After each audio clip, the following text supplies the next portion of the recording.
бүгін мына шыққаным бас мақсатым бүгін мемлекет басшысының сіздерге құттықтау жолдауын жеткізуге.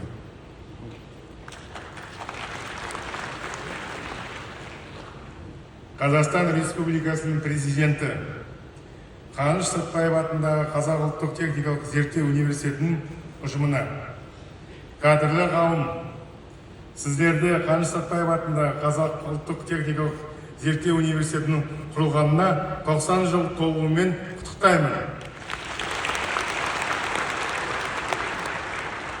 Ұлтымыздың ұлы перзентінің есімін иеленген білім ордасы бүгінде білікті мамандар даярлайтын бірегей оқу орнына саналады.